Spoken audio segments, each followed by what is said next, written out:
Unit 2 summary product life cycle 4 stages है। अ, पहला stage जो है उससे लेके 4 स्टेज तक अपने को टोटल ये आपको पूछ सकते हैं कितने स्टेजेस। तो 4 स्टेजेस। पहला स्टेज तुम्हारा इंट्रोडक्शन, उसके बाद में ग्रोथ, उसके बाद में मैच्योरिटी और लास्ट में आएगा तुम्हारा डिक्लाइन स्टेज।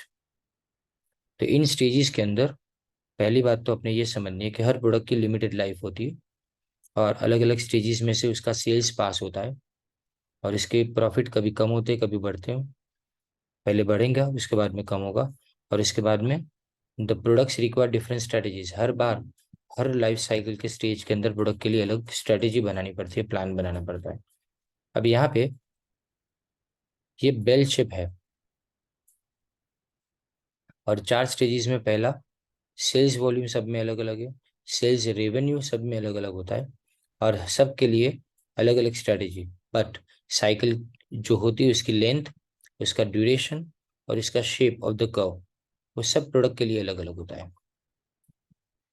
फिर आगे इंट्रोडक्शन स्टेज में पहले सेल्स बहुत ही धीमे धीमे ग्रो करता है क्योंकि लिमिटेड मार्केट में आपको जाना है, एक्सपेंस ज़्यादा है, कस्टमर कम है।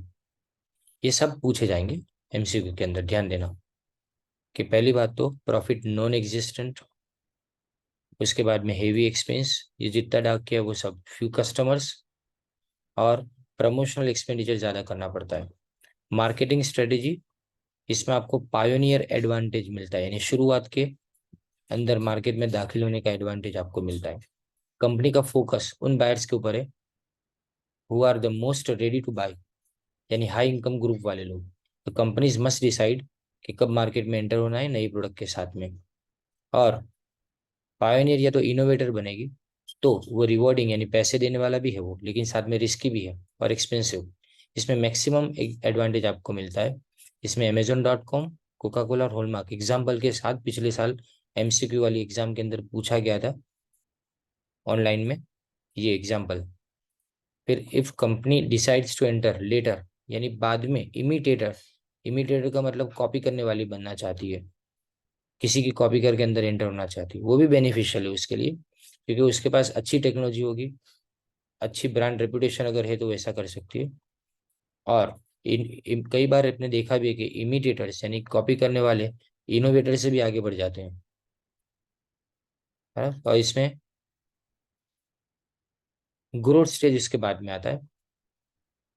इसमें एकदम फास्ट सेल्स इंक्रीज होता है, प्रॉफिट पहली बार पॉजिटिव आएगा और इनोवेटर्स है ना वो अर्ली अडोप्टर, इसको प्रोडक्ट को अर्ली अडोप्टर यानी वो लोग कि जो शुरुआत में प्रोडक्ट को खरीदने के लिए अभी तैयार नहीं थे लेकिन अब वो रिकमेंड करेंगे शुरुआत के लोग नए कस्टमर्स को। कंपटीटर्स बढ़ते जाएंगे अब धीमे धीमे और वो लोग अपनी प्रोडक्ट में हमसे ज़्यादा फीचर्स लेके आएंगे और यहाँ पे प्राइसेस या तो सेम रहेगी या तो धीमे धीमे गिरना स्टार्ट करेगी प्राइस। इसमें भी आपको मेंटेन या तो इंक्रीज करना पड़ेगा प्रमोशनल एक्सपेंस को।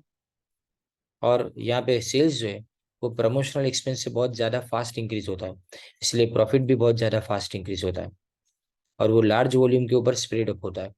So the per unit cost will fall but the fall in price is lesser than the fall in cost. Price में जो कम होता है ना वो कॉस्ट के अंदर कमी से कम होता है। Every firm wants to maintain the growth stage, जितना ज़्यादा हो सके उतना ज़्यादा। इस वक्त ये याद रखना इसमें से कोई भी 4 या तो 3 पूछे जाएंगे कि इसमें से कौन सा सही है ग्रोथ स्ट्रेटेजी के अंदर।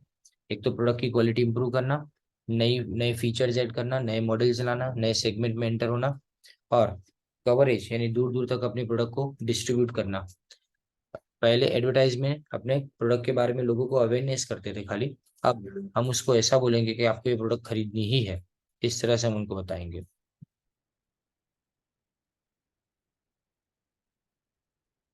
फिर इसमें ट्रेड ऑफ प्राइसेस रिड्यूस करनी है क्योंकि sensitive buyer, price sensitive buyer होते हैं कुछ लोग।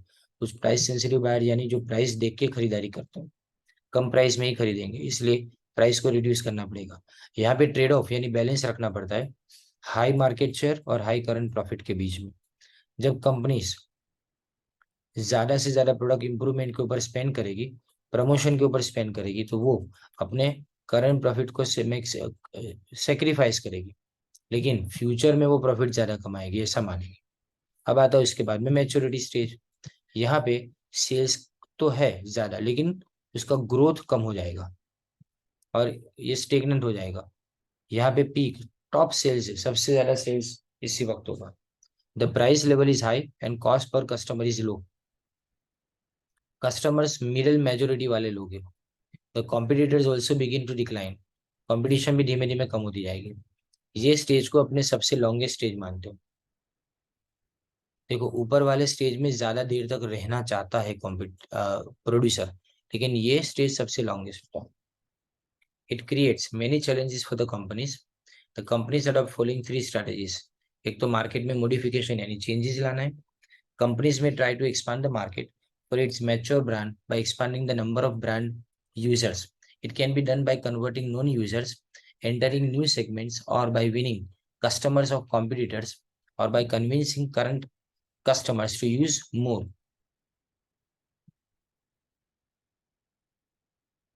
हम मार्केट बदलेंगे, फिर इसके बाद में प्रोडक्ट बदलेंगे, क्वालिटी इंप्रूव करेंगे, स्टाइल इंप्रूव करेंगे, मार्केट मिक्स मॉडिफिकेशन। इसमें आता है the companies may modify the price, price बदलेंगे, डिस्ट्रीब्यूशन की strategy, advertising, sales promotion, personal selling service, ये सब बदला जाएगा। अब डिक्लाइन स्टेज, डिक्लाइन से सबसे डेंजर स्टेज है। सेल्स डिक्लाइन करना शुरू करता है, लोग इस प्रोडक्ट को पसंद करना छोड़ देते हैं। ये इससे होता क्या है कि ओवर कैपेसिटी, प्राइस एकदम ज्यादा कट हो जाती है और प्रॉफिट में भी बहुत ज्यादा गिरावट आती है।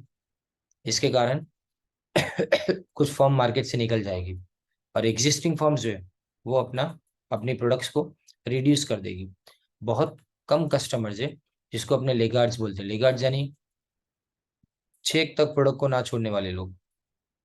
इसमें कंपनी क्या करेगी, या तो इंक्रीज कर इन्वेस्टमेंट को मार्केट में वापस आने के लिए, या इन्वेस्टमेंट लेवल सेम रखे जब तक इंडस्ट्री के अंदर जो अनसर्टेनिटी है ना वो सॉल्व नहीं हो जाती, तब तक इन्वेस्टमेंट को धीमे धीमे डिक्रीज करना शुरू करें और दूसरी जगह ट्रांसफर करें।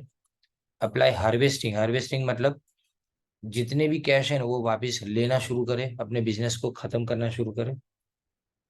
फिर divesting of its business by disposing of its assets as early as possible. Divesting मतलब इन्वेस्टमेंट का अपोजिट, इन्वेस्टमेंट वापस निकाल लेना, उसको डाइवेस्टिंग बोलते हैं। अब यहाँ देखो स्टेजेस नए प्रोडक्ट डेवलपमेंट के अंदर। इसमें सबसे पहले आएगा idea generation. The process of new product development starts with search of ideas. Some marketing experts believe that the idea of new product arises from unmet needs, unsatisfied needs, or technological innovations.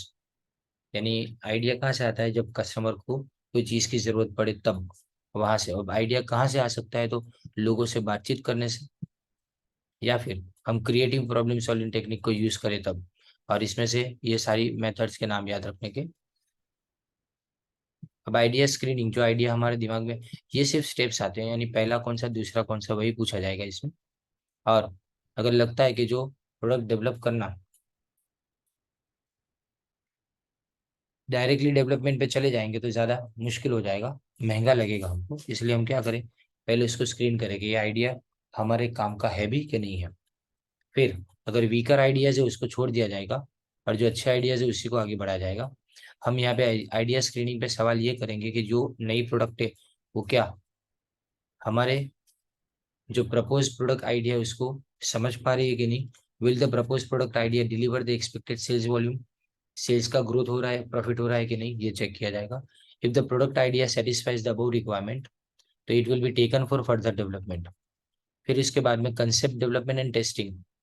अब देखो concept development में product को idea को product में convert किया जाता है, तो याद रखना इसको कंज्यूमर टर्म्स के अंदर कन्वर्ट करना उसको बोला जाता है। यहाँ पे क्वेश्चन पूछा जाएगा और याद रखो प्रोडक्ट कंसेप्ट को बाद में कन्वर्ट किया जाएगा ब्रांड कंसेप्ट के अंदर। और कंसेप्ट टेस्टिंग में क्या आता है, याद रखो कंसेप्ट टेस्टिंग किस में आएगा, वो पूछा जाए तो कंसेप्ट डेवलपमेंट में आएगा। इसमें अपने प्रोटोटाइप बनाते हो।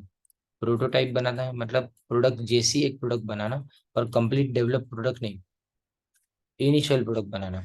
हम या तो सिम्बोलिकली सिम्बोलिकली यानी इसको ड्राइंग दे के समझाएंगे, या तो फिर फिजिकली बना के समझाएंगे। प्लास्टिक मॉडल यूज करते हैं ये। फिर आता है मार्केटिंग स्ट्रैटेजी। मार्केटिंग स्ट्रैटेजी यानी देखो, preliminary marketing strategy to introduce the new product in the market. Such strategy includes three parts, तीन अलग अलग हिस्से। फर्स्ट पार्ट, इसमें ये डिस्क्राइब किया जाएगा the size structure and behaviour of the target market, planned product positioning, the sales market share and expected gross profit in first few years। First part के अंदर डिस्क्राइब किया जाएगा साइज स्ट्रक्चर और behaviour target market का। Second part के अंदर price कितनी रखेंगे, डिस्ट्रीब्यूशन कहाँ पे करेंगे, मार्केटिंग कैसे करेंगे, और थर्ड के अंदर लॉन्ग रन में सेल्स और प्रॉफिट कितना रहेगा वो देखा जाएगा।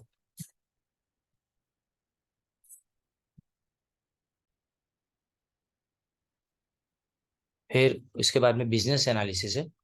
बिजनेस एनालिसिस में अपने ये देखते हैं कि नई प्रोडक्ट कितनी अट्रैक्टिव है अपने लिए, और इसमें सेल्स कॉस्ट और प्रॉफिट देखा जाता है। अगर ये सेटिस्फेक्शन देता है नहीं तो ही अपने आगे बढ़ेंगे, नहीं तो नहीं। अब प्रोडक्ट डेवलप की जाती है। प्रोडक्ट डेवलप करने के लिए बहुत अलग अलग मेथड्स है, जिसमें क्वालिटी फंक्शन डेवलपमेंट, इसमें इसमें कंसीडर किया जाता है कस्टमर एट्रीब्यूट्स, यानी कस्टमर के लिए जो क्वालिटीज है प्रोडक्ट में वो, और इंजीनियरिंग एट्रीब्यूट, क्या वो प्रोडक्ट हम बना पाएंगे, किस तरह से बनेगी वो।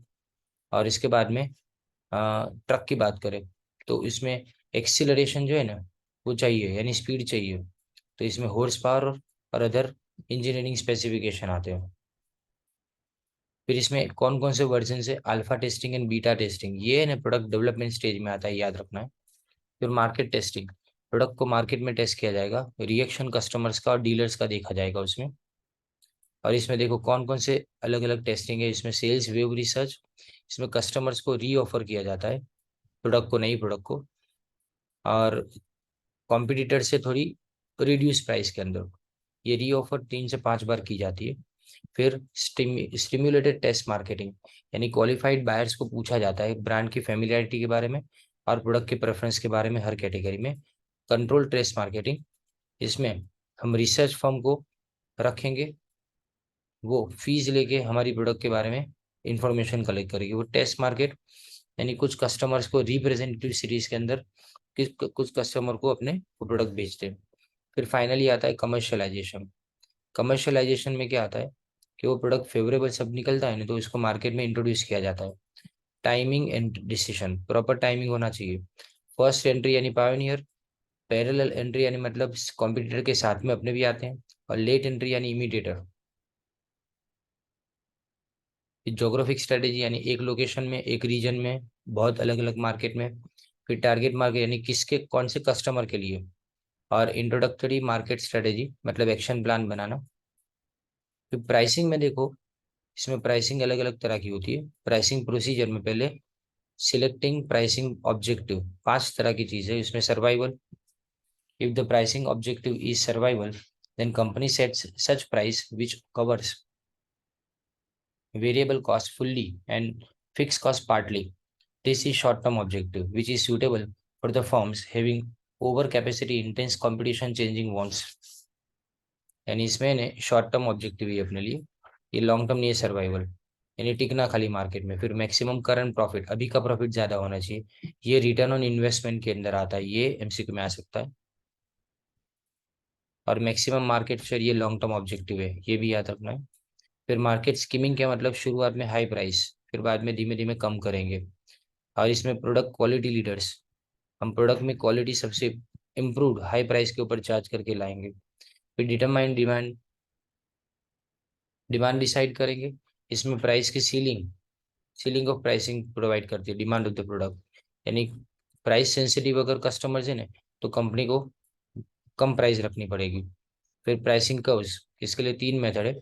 स्टैटिस्टिकल एनालिसिस, अपने पास प्राइसेस का देखेंगे, उस वक्त जब प्राइस जो जितनी रखी थी उस वक्त कितनी क्वांटिटी हम बेच पाए थे वो देखा जाएगा। फिर उसके बाद में third method, it is based on survey of consumers, consumer का सर्वे किया जाएगा। And price elasticity of demand, marketers must know the responsiveness of the demand, change in demand when ever there is a change in price. It is known as price elasticity.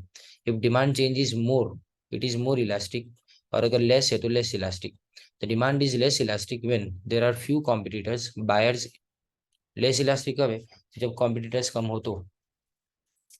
ये आपको पूछ सकते हैं. फिर estimating cost. Cost कितनी है? तो total cost को क्वांटिटी से डिवाइड करेंगे तो अपने को एवरेज कॉस्ट मिलेगी.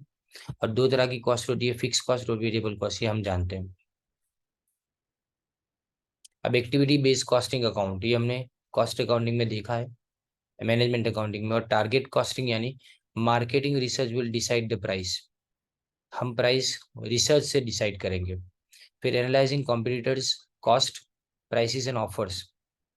कॉम्पिटिटर क्या, उनकी कॉस्ट क्या, उनकी प्राइसिंग क्या, और वो क्या क्या ऑफर कर रहे हैं प्राइस के साथ में, वो देखा जाना चाहिए.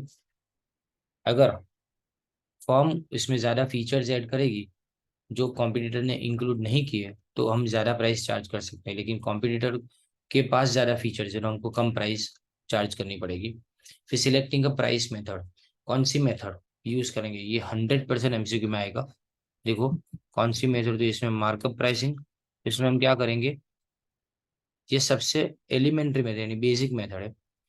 कंस्ट्रक्शन कंपनी ऐसा काम करती है और लॉयर्स और अकाउंटेंट भी इसमें इसी मेथड से यूज करा जाता है. अब इसमें हम क्या करेंगे, अगर कोई भी प्राइस हमने कॉस्ट नक्की की, कॉस्ट के बाद में उसके ऊपर अपने क्या करेंगे, थोड़ा प्रॉफिट ऐड कर देंगे. इसको बोलेंगे मार्कअप प्राइसिंग. ये लिखा है कि 20% अपने को प्रॉफिट चाहिए मार्कअप, तो इस तरह से प्राइस को डिसाइड किया जाएगा. फिर target return price. Target return यानी रिटर्न ऑन टोटल इन्वेस्टमेंट देखा जाता है आरओआई के ऊपर, बराबर नहीं. और ये मेथड कौन यूज करता है, तो जीएम, जनरल मोटर्स. इतना प्रॉफिट तो मिलना चाहिए. फिर उसके बाद में परसिव्ड वैल्यू प्राइसिंग यानी कस्टमर के लिए कितनी वैल्यू है. इसमें तीन तरह के बायर्स होते हैं. एक प्राइस बायर जो कीमत देख के खरीदते हैं, इसलिए उनके लिए प्राइस कट करनी करे पड़ेगी और फीचर्स भी कम करने पड़ेंगे. वैल्यू बायर्स जो उनके लिए कंटिन्यूअसली इनोवेशन करना पड़ता है. लोयल बायर्स जो प्राइस देखते नहीं है. अब वैल्यू प्राइसिंग, वैल्यू प्राइसिंग का मतलब वेरी लो प्राइस और हाई क्वालिटी ऑफ प्रोडक्ट. जैसे साउथ वेस्ट और एयरलाइंस है, वॉलमार्ट है, ये सब एवरीडे लो प्राइस, ये important type of value pricing है. इसमें वेर रिटेलर्स चार्ज कांस्टेंट और reduce the price every day, रोज प्राइस को कम करा जाता है. गोइंग रेट यानी जो सबसे बड़ी फर्म ने प्राइस चार्ज की उसको बाकी सारे कॉम्पिटिटर्स फॉलो करेंगे, उसको ओलिगोपोलिस्टिक प्राइसिंग भी बोला जाता है, याद रखिए. अब auction type pricing, such pricing has become more popular due to the growth of internet. और इसमें 110 तक ये दो में से कोई एक एमसीक्यू आएगा कि अगर असेंडिंग बिड है ना तो इसको इंग्लिश ऑक्शन बोला जाता है, लेकिन अगर डिसेंडिंग बिड्स है इसको डच ऑक्शन बोला जाएगा. ये आएगा ऑक्शन प्राइसिंग में. असेंडिंग बिड्स का मतलब प्राइस बढ़ती जाए और डिसेंडिंग यानी कम होती जाए. और सिलेक्टिंग द फाइनल प्राइस, उसके बाद में फाइनल प्राइस को सिलेक्ट किया जाएगा. और प्राइस सबसे बड़ा फैक्टर है क्योंकि वो दूसरी मार्केटिंग एक्टिविटीज पे इफेक्ट करेगा. कंपनी की प्राइसिंग पॉलिसी के साथ में कंसिस्टेंट होनी चाहिए नई प्राइस. गेन और रिस्क शेयरिंग प्राइसिंग होनी चाहिए. और impact of price on other parties. देखो कौन कौन सी स्ट्रेटेजीज हम अपना सकते हैं. देखो पहले पेनिट्रेशन यानी मार्केट में घुसना, इसको एग्जिस्टिंग मार्केट में एग्जिस्टिंग प्रोडक्ट को ले जाना, इसको पेनिट्रेशन बोला जाता है. नए मार्केट में एग्जिस्टिंग प्रोडक्ट को ले जाना है वो मार्केट डेवलपमेंट है. नई प्रोडक्ट को नए मार्केट में ले जाना वो डाइवर्सिफिकेशन है. और नए प्रोडक्ट को एग्जिस्टिंग मार्केट में तो प्रोडक्ट डेवलपमेंट है.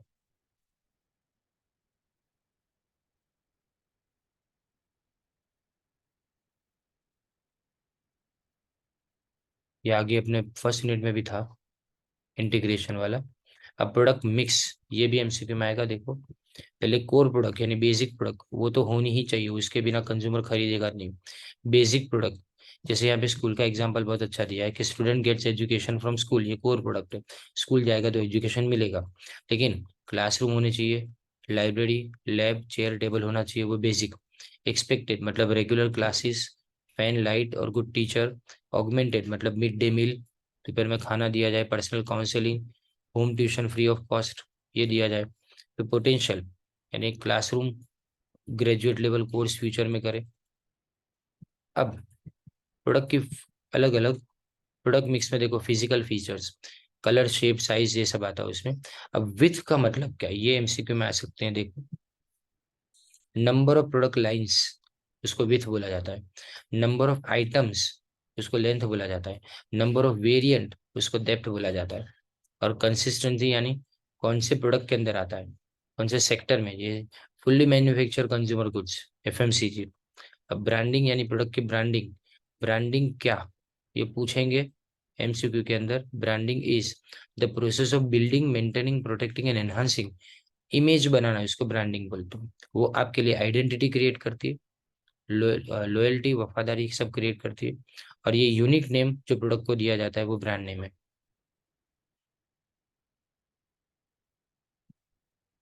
फिर packing and labelling, developing and effective packing required several packaging decision. Packing बराबर से होना चाहिए, उसमें हैंडलिंग कन्वीनियंट हो, प्राइस बराबर से उसके ऊपर प्रिंट हुई हो, अट्रैक्टिव हो, और सेफ्टी ऑफ द प्रोडक्ट। और क्वालिटी की अगर बात करें तो product must be of proper quality, customer must always ready to pay premium price for quality products, यानी अच्छी प्रोडक्ट के लिए ज्यादा अच्छी प्राइस होनी जरूरी है ना। Warranty and other sales service, after sales service है, आफ्टर सेल्स सर्विस प्रोवाइड करना ट्रस्ट के लिए और रिपीट ऑर्डर लेने के लिए बहुत जरूरी है। राइट, तो ये सेकंड यूनिट की समरी खत्म।